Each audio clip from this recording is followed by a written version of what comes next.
ঘন কুয়াশা আর উত্তরের হিমশীতল বাতাসে বেড়েছে শীতের তীব্রতা।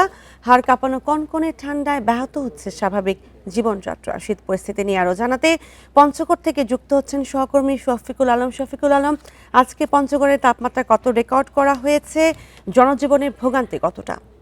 দেখুন, আমি যদি তেঁতুলিয়া আবহাওয়া অফিসের তথ্য বলি তাহলে আজকে দিন এবং রাতের তাপমাত্রা কিন্তু কমে গিয়েছে।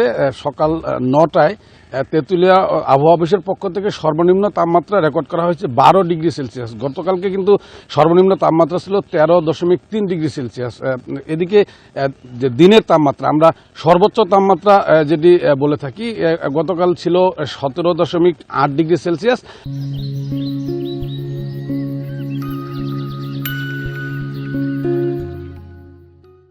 আজকে সেটি সকালে রেকর্ড করা হয়েছে 16.7 ডিগ্রি সেলসিয়াস। তো আসলে আমরা দেখছি যে কয়েকদিন ধরেই কিন্তু ঠিকমতো সূর্যের দেখা মিলে না।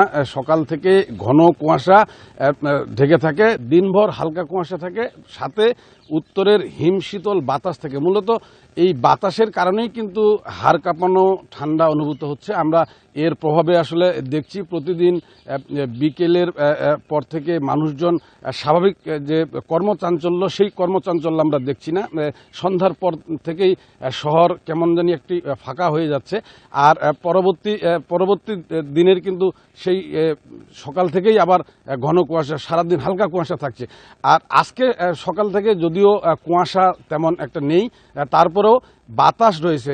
আমি কিছুক্ষণ আগেই তেঁতুলিয়া আবহাওয়া অফিসের যিনি ভারপ্রাপ্ত কর্মকর্তা রয়েছেন জিতেন্দ্রনাথ রায়, তার সাথে আমি কথা বলেছি। তিনি বলছেন যে বর্তমান এই গত 3 দিন ধরে সূর্যের দেখা নেই, কিন্তু এই ঠান্ডা বেশি অনুভূত হচ্ছে বাতাসের কারণে। 10 থেকে 12 এই ইয়েতে বাতাস বইছে, এই বাতাসের কারণেই বেশি ঠান্ডা। আর এই সময় আমরা আসলে দেখি যে প্রতিবারের মতো যারা দুস্থ মানুষ, যারা ছিন্নমূল মানুষ, খেটে খাওয়া মানুষ, তাদের কিন্তু দুর্ভোগ আমরা বেশি দেখি। এবারও তাই দেখছি, বিশেষ করে যারা রিক্সা ভ্যান চালক, ইজি বাইক চালক, যারা অটো রিক্সা চালক। পঞ্চগড়ে আমরা জানি যে 30,000-এর মতো নদী থেকে বালু উত্তোলনকারী, পাথর উত্তোলনকারী শ্রমিক রয়েছে। তারা কিন্তু কাকডাকা ভোরেই নদীতে হাঁটু জলে নেমে কিন্তু পাথর বালু সংগ্রহ করে।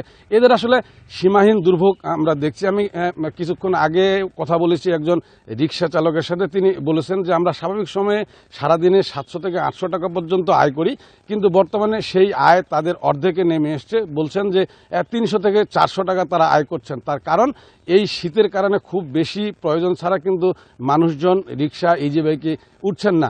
আর এর বাইরে কিন্তু আমরা দেখি দুস্থদের যে প্রতিবারের মতো যে সহায়তা, অর্থাৎ শীতবস্ত্র, শীতের কম্বল, এভাবেও জেলা প্রশাসন সহ বিভিন্নভাবে কিন্তু শীতবস্ত্র বিতরণ করা হচ্ছে বিভিন্ন এলাকায়। এই ছিল শীত পরিস্থিতি নিয়ে পঞ্চগড় থেকে সর্বশেষ।